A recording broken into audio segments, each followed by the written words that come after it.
જામનગરના નવા ગામ ઘેડમાં ક્ષત્રિય યુવાન પર છરી વડે હિચકારો હુમલો કરાયો છે.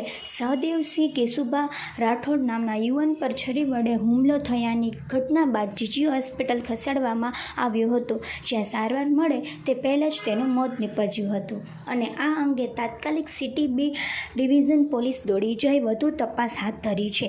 આ સમગ્ર ઘટના અંગે પોલીસે મીડિયાને ફોટા, વિડીયો લેતા પણ અકારણ અટકાવ્યા હતા.